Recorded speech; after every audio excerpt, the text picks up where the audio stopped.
Number 30 notes में। Page number 30 में first line है, an agreement made without consideration is void, section 25। तो section 25 कहता है कि अगर एक एग्रीमेंट बिना कंसिडरेशन के होता है तो वॉइड होता है वो। हालांकि उसमें एक्सेप्शन होते हैं, लेकिन थोड़ा बेसिक समझते हैं फिर एक्सेप्शन पे जाएंगे। तो an agreement without consideration is void. अब कंसिडरेशन क्या होता है, ये सेक्शन 2D में डिफाइंड है। सेक्शन 25 से ये कहता है कि कंसिडरेशन के बिना एग्रीमेंट वॉइड होगा, लेकिन वो कंसिडरेशन क्या है और कैसे मूव होगा, किसके थ्रू दिया जाएगा, वो सेक्शन 2D हमें डिफाइन करता है, एक्सप्लेन करता है। एक बार डेफिनेशन पढ़ो आप नेक्स्ट पैरा में, when at the desire of the promisor. अब ये eight the desire of the promisor को आप सर्कल कर लो। पहले इंपॉर्टेंट बात, जब आप डेफिनेशन पढ़ते हो तो बहुत सारे एसेंशियल्स, मेनली आपके एसेंशियल्स आपकी डेफिनेशन से निकल जाते हैं। Eight the desire of the promisor, promisor की डिजायर पे मूव होना चाहिए। मान लीजिए इसका एक एग्जांपल लेते हैं इस पॉइंट का। ए कहता है कि भाई मैं आपको, मेरा एक फ्लैट है और उसको मैं सेल आउट करता हूं आपको 1 करोड़ में, या फ्लैट रहने दीजिए, गाड़ी की बात करते हैं। मेरी एक होंडा सिटी गाड़ी है और मैं उसको आपको सेल आउट करता हूं, और मान लीजिए मैं 5 लाख में सेल आउट कर दूंगा आपको, या 10 लाख में सेल आउट कर दूंगा। बी कहता है मैं आपको सोच के 2 दिन में बताता हूँ। बी के पास एक और ऑफर है सेम गाड़ी का, होंडा सिटी गाड़ी का, तीसरी और की।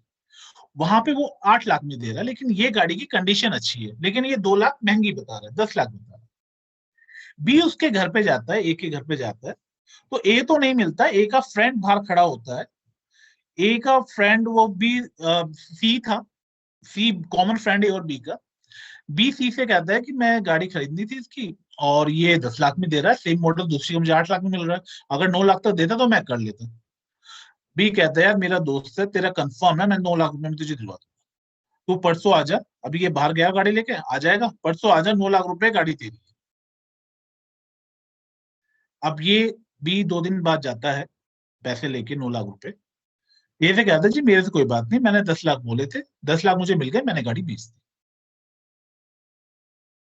जो उससे दूसरी गाड़ी थी 8 लाख की, वो भी बिक गई है। अब यहाँ पे जो 9 लाख लेके गया, क्या वो eight the desire of the promisor के कहने पे लेके गया? नो ए के सर, कहने पे नहीं, वो नेगेटिव, थर्ड पर्सन नेगेटिव, के कहने पे लेके गया। करेक्ट। तो consideration should be moved eight the desire of the promisor. अब इसमें एक और केस है, उस केस में क्या हुआ, सोसाइटी के लोग थे, मोहल्ले के लोग थे, वहां पे डिसाइड हुआ कि यहाँ पे एक कम्युनिटी हॉल बनना चाहिए, जिससे सारे सोसाइटी के लोग उस हॉल को यूज कर सकते हैं, एज अ पार्टी करने के लिए या कुछ फंक्शन करने के लिए यूज कर सकते हैं। तो उसमें सब करेंगे कि कलेक्शन करेंगे, और कलेक्शन करके उसको कॉन्ट्रैक्ट हम देके हॉल बनवा लेंगे, जगह है। तो उस सब्सक्रिप्शन एक किया गया कि एक बंदे को हेड बनाया गया कि ये बंदा कॉन्ट्रैक्ट करेगा, ये सारा वो पार्टी अरेंज करेगा, जो बनाएगा देखभाल करेगा। और सब लोगों ने जो जो उसमें कंट्रीब्यूट करने चाहते थे, उन्होंने उस पर सब्सक्रिप्शन पे साइन किया जी हम इतना कंट्रीब्यूट करेंगे। मान लीजिए 1 लाख कंट्रीब्यूट करेंगे, सबने साइन किया। अब ये जो मिस्टर ए थे, इन्होंने कॉन्ट्रैक्टर से बात करी कि भाई यहाँ पे हॉल बनना है और ऐसे ऐसे कंस्ट्रक्शन चलेगा, सब कुछ होगा। ए और बी की बात हुई, बी ने हॉल बनाया, ए से उसने पेमेंट किया। अब यहाँ पे एक मिस्टर एक्स थे जिन्होंने साइन किया था, जिन्होंने साइन किया था उस कॉन्ट्रैक्ट को, उस सब्सक्रिप्शन को, कि हाँ भाई मैं 1 लाख रुपए दूंगा। तो जो कॉन्ट्रैक्टर था, जब पेमेंट नहीं आया तो पेमेंट ने उसको भी स्यू किया, एक्स को, जिसने नहीं दिया था, बाकी सबने दे दिया। तो उसने ये कहा कि मेरे को बदले में कंसिडरेशन क्या मिला, मैं आपको जो 1 लाख रुपए दे रहा हूं उसके बदले मुझे क्या मिल रहा है? आपने मेरे कहने पे तो बनाया नहीं हॉल, आपने बनाया ए के कहने पे, eight the desire of the ए। तो यहाँ पे कोर्ट ने ये हेल्प किया कि जब उसने सब्सक्रिप्शन लिया है और उस पे साइन किया है कि हाँ मैं 1 लाख रुपीज पे करूंगा, तो ए ने जो वर्क किया है at the desire of as a whole community, उसकी डिजायर पे उसने काम किया है, तो he is also equally responsible for it, liable for it. ये पॉइंट हमें समझ में आ रहा है, at the desire of the promisor. चलिए, तो नेक्स्ट पॉइंट है, इसी डेफिनेशन को पढ़ो आप, when at the desire of the promisor, उसके बाद फुल कोमा है, the promisee or any other person, promisee or any other person.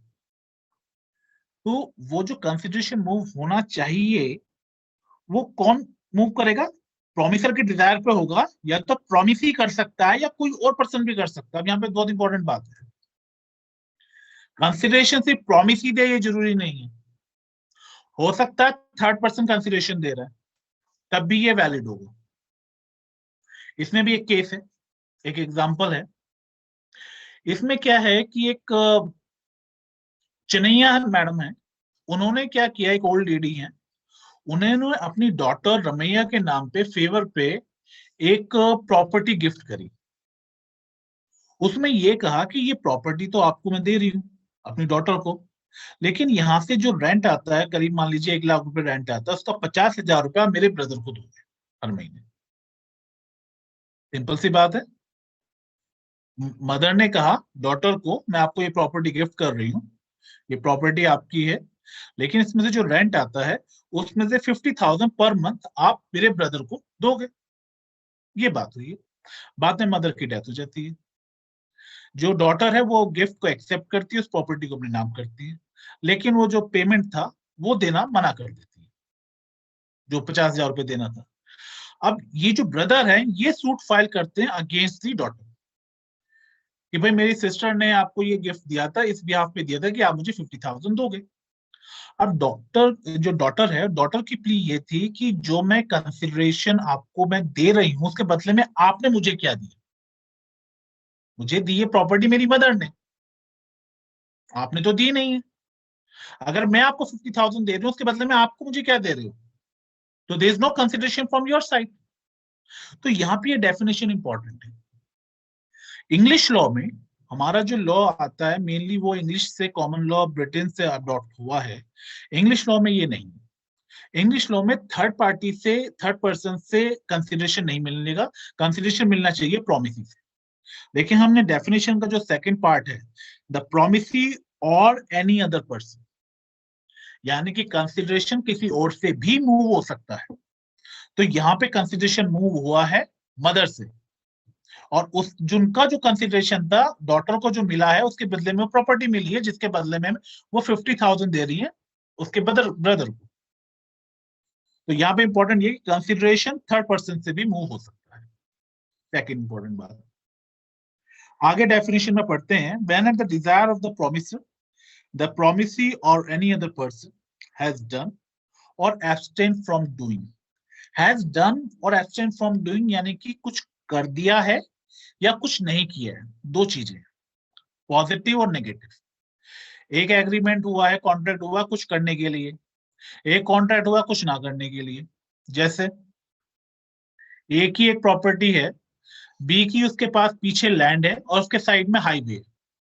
ए ये कहता है कि भाई मैं तुम्हें हर महीने 20,000 रुपए दूंगा, तुम मुझे अपनी लैंड से क्रॉस करने दिया करो, रोकना मत, क्योंकि अगर मैं घूम के जाऊंगा तो मुझे 1 घंटा लगेगा हाईवे पहुंचने पे, लेकिन अगर मैं तुम्हारी रोड पे ट्रेसपास करके जाऊंगा तो हाईवे पे मैं 2 मिनट में पहुंच जाऊंगा। तो उसके लिए मैं तुम्हें महीने में 10,000 रुपए महीने दूंगा। तो यहाँ पे एग्रीमेंट क्या है? एब्सटेन फ्रॉम डूइंग, कि तुम मुझे रोकोगे नहीं जाने से। तो यहाँ पे जो बात की गई है, for any other person has done or abstain from doing, तो एक तो है पास्ट, दूसरा डज और एब्सटेन्स फ्रॉम, ये आ गया प्रेजेंट, और प्रॉमिस टू डू और एब्सटेन फ्रॉम डूइंग यानी कि फ्यूचर। तो कंसिडरेशन पास्ट भी हो सकता है, कंसिडरेशन प्रेजेंट भी हो सकता है, कंसिडरेशन फ्यूचर में भी हो सकता है। ये बात समझ में आ रही है? आपने पहले कुछ किया तो कंसिडरेशन दिया, कोई आपने काम किया उसके लिए हम आपको कंसिडरेशन दे सकते हैं, वो भी हो सकता है। अभी साथ के साथ लेन देन हो रहा है, वो भी कंसिडरेशन हो सकता है। और फ्यूचर में डिसाइड हुआ कि आप मुझे ये कर रहे हो, आप मुझे मेरा केस फाइट कर रहे हो, मान लीजिए एडवोकेट है, आप मेरा केस फाइट कर रहे हो और मैं 6 महीने बाद आपका ये पेमेंट, कुछ प्रॉपर्टी सेल आउट होगी, मैं आपको ये पेमेंट में आपको एक साथ कर दूँ। That could be a future consideration. तो कंसिडरेशन पास्ट भी हो सकता है, प्रेजेंट भी हो सकता है, फ्यूचर भी हो सकता है। Is called consideration for the promise. तो 3 मेजर पॉइंट हमें इस डेफिनेशन से मिलते हैं। ये पहला point, Consideration must move at the desire of the promisor. First point. Second point, consideration may be moved from the promisee or any other person. Third, consideration be past, present or future. आगे चलते हैं. Legal rules for valid consideration यहाँ पे दे रखे हैं. तो जो पहला पॉइंट है वो वही है जो हमने डिस्कस किया, consideration must move at the desire of promisor. और जो हमने टाउन हॉल वाला केस एग्जांपल डिस्कस किया था कि सोसाइटी में हॉल बनाना है, वो ये केस है केदारनाथ वर्सेस गौरी मोहम्मद 1886.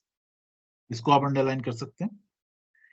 और सेकंड है consideration must move from promisee or any other person. Promisee से मूव हो सकता है, एनी अदर पर्सन से मूव हो सकता है, ये सेकंड पॉइंट है. और जो केस डिस्कस किया था वो चिन्नैया राम वर्सेस रमैया. रमैया जो है डॉटर है, चिन्नैया राम जो है ब्रदर है उन लेडी के जिन्होंने प्रॉपर्टी को गिफ्ट में दिया है. थर्ड पॉइंट है इट में बी पास्ट, प्रेजेंट और फ्यूचर. कंसिडरेशन पास्ट में भी हो सकता है, फ्यूचर में भी हो सकता है, प्रेजेंट में भी. तीन major point. Next, consideration must not be illusory but real and competent. Illusory नहीं होना चाहिए कंसिडरेशन. ए ने कहा कि भाई तू सुबह तक आ, मैं तेरे को यहाँ पे जमीन पे बिल्डिंग बना के खड़ी मिलेगी, तुझे 50 लाख रुपए दे दे मुझे आज. भाई नॉर्मल कंस्ट्रक्शन में आपको महीना 2 महीना लगेगा. भाई 10 लाख रुपए देता है तेरे को, 30 दिन में मैं बिल्डिंग बना के दूंगा. तू मुझे 50 लाख दे आज, मैं तेरे को रातों रात बिल्डिंग खड़ी कर दूंगा. क्या ये इल्यूजरी नहीं है, इमेजिनरी नहीं है? It could be realistic. Realistic नहीं है. तो यहाँ पे वो 50 लाख रुपए दे दे और फिर कहे जी ये को कॉन्ट्रैक्ट ही वॉइड, कॉन्ट्रैक्ट वॉइड. तो कंसिडरेशन जो होना चाहिए वो रियल और कॉम्पिटेंट होना चाहिए. हालांकि एडिक्वेट हो ये जरूरी नहीं. आपकी 1 लाख की प्रॉपर्टी है, आपकी 1 करोड़ की प्रॉपर्टी है, आपने 20 लाख में दे दी, इट डज नॉट मैटर. हालांकि अगर कभी कंसेंट पे कोई क्वेश्चन उठता है तो ये देख सकते हैं कि क्या वो कंसेंट फ्री थी. लेकिन जहां तक कंसिडरेशन की बात है, कंसिडरेशन में कोई प्रॉब्लम नहीं है. कॉम्पिटेंट एडिक्वेट होना जरूरी नहीं है.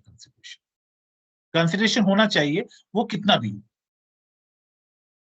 हाँ, नेक्स्ट पॉइंट वही है, consideration need not be adequate. जरूरी नहीं है कि कंसिडरेशन एडिक्वेट. नेक्स्ट है प्री एग्जिस्टिंग लीगल ऑब्लिगेशन. अगर कोई प्री एग्जिस्टिंग लीगल ऑब्लिगेशन है तो वो फुलफिल होनी चाहिए. जैसे if a person is already bound by statutory official duty. आप मान लीजिए एक की बाइक चोरी हुई, वो पुलिस स्टेशन जाता रिपोर्ट लिखाने के लिए, जी मेरी बाइक चोरी हुई है, मेरी बाइक को ढूंढ दो.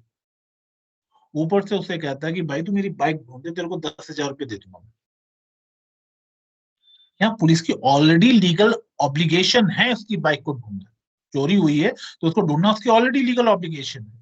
वहां पे ये जो 10,000 है एक्स्ट्रा एफर्ट है वो कॉन्ट्रैक्ट में नहीं माना जाएगा. हालांकि अगर किसी प्राइवेट डिटेक्टिव को हायर करे और उसको बोले कि मैं तुम्हें 10,000 दूंगा तो मेरी बाइक ढूंढ दो, that would be a valid contract. क्योंकि प्राइवेट डिटेक्टिव की कोई लीगल ऑब्लिगेशन नहीं है उस चीज के लिए. ठीक है. Next, consideration must be legal और लॉफुल. ये हमने सेक्शन 23 में पढ़ा है कि लीगल और लॉफुल होना चाहिए. नेक्स्ट पेज पे है सेक्शन 24 जो हमने पार्ट अनलॉफुल और पार्ट उसकी बात की थी कि कंसिडरेशन और ऑब्जेक्ट अगर पार्ट में भी अनलॉफुल है तब भी वो वॉइड होगा. यहाँ पे शायद ये टाइपिंग एरर है, सेक्शन 23 लिखा है, ये 24 है. नेक्स्ट पेज पे आप 32 पे सेकंड पैरा एग्जांपल के नीचे वो agreement is word consideration object unlawful in part, वो सेक्शन 24 है. अब इसमें कुछ एक्सेप्शन है. एक्सेप्शन जहां पे कंसिडरेशन नहीं होता तब भी वो लॉफुल होता है. वो है गिफ्ट. प्रॉपर्टी गिफ्ट में दी जाती है तो एज अ गिफ्ट जो दी गई है वो वैलिड कॉन्ट्रैक्ट है और वो कंप्लीट है, लॉफुल है. तो गिफ्ट जो है एक्सेप्शन है. Past voluntary service second point है. पास्ट वॉलंटरी सर्विस का मतलब क्या हुआ कि मान लीजिए एक ने एक का डॉगी था, एक फैमिली है वो बाहर जा रही है और एक के पास कोई डॉगी है और वो डॉगी को अपने साथ नहीं ले जा सकते. अपने नेबर को कहते हैं, रिक्वेस्ट करते हैं कि आप मेरे डॉगी को रख लो अपने पास. और उनका नेबर डॉगी को रख लेता. कोई पेमेंट यहाँ पे डिसाइड नहीं हुआ. कोई ये नहीं कहा कि वो पैसे देना है, कुछ करना है, नहीं. वो डॉगी को रखते हैं, उनको खाना खिलाते हैं डॉगी को. उन्हें 2 दिन के लिए गए थे, वो 15 दिन हो गए, नहीं आ पाए किसी वजह से, उन्होंने डॉगी को रखा, उन्होंने उसको टेक केयर किया, उसको डॉक्टर को दिखाया, खिलाया। अब वो ऑलरेडी वॉलंटरी कर चुके हैं।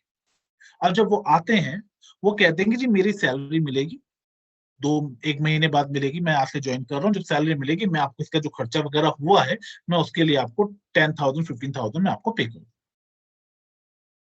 तो यहाँ पे पास वॉलंटरी सर्विस, पास में जो सर्विस किया वॉलंटरी है। अब उन्होंने कहा कि मैं आपको ये पैसे दूंगा, तो this is a valid contract. जब उन्होंने कहा कि मैं आपको ये पैसे दूंगा, now it becomes a valid contract.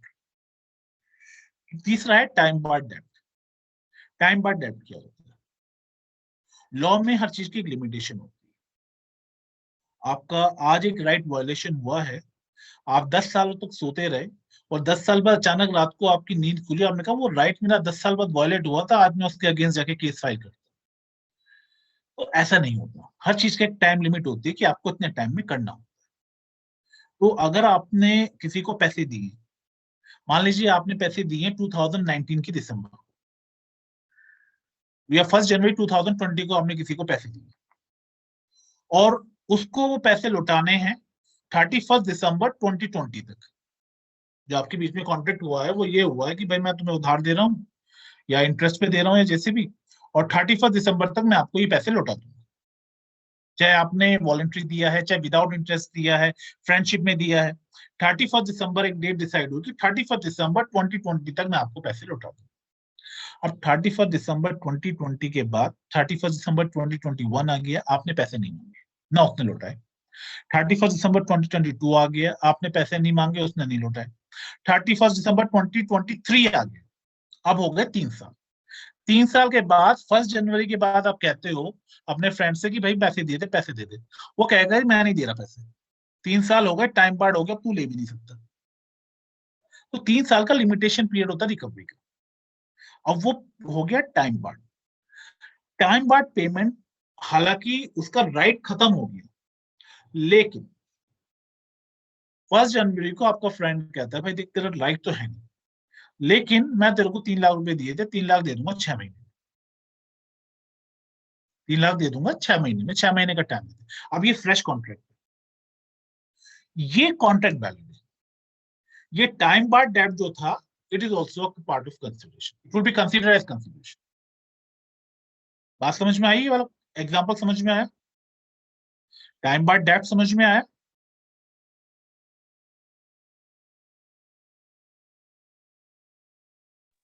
Yes, समझ में आया। ओके।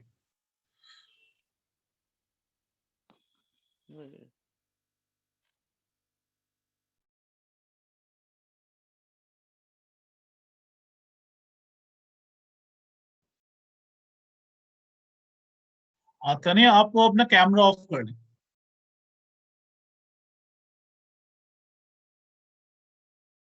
अगर कोई इशू है, अगर आप किसी और काम में बिजी हैं तो अपना कैमरा इशू कर लें, क्योंकि मेरा माइंड डाइवर्ट होता है अगर आप लोग लेक्चर पे ध्यान नहीं दे रहे। Okay, give me a minute then. Sure. तो हाँ, तो हमने एक्सेप्शन किया कंसिडरेशन का। तो पहला हमारा गिफ्ट हो गया, पास वारंटी सर्विस हो गया, टाइम बाय डेट हो गया। तो कंसिडरेशन मेजर ये टॉपिक हमारा वैसे कंप्लीट होता है। कंसिडरेशन इंपॉर्टेंट चीज है, लेकिन हमने जैसे समझा कंसिडरेशन में ये जरूरी नहीं है कि वो एडिक्वेट हो। कुछ बेसिक चीजें हैं, डिजायर, प्रोमिसर के डिजायर पे मूव होना चाहिए, प्रोमिस या थर्ड पर्सन के थ्रू मूव होना चाहिए, हो सकता है, पर इमेजिनरी ना हो, इल्यूजरी ना हो, रियलिस्टिक हो। तो ये सब चीजें हैं। इसमें कोई डाउट है? नहीं तो फिर हम मूव करते हैं नेक्स्ट टॉपिक पे। नो सर, डाउट नहीं है। चलिए। नेगेटिव सर, सही है, ओके।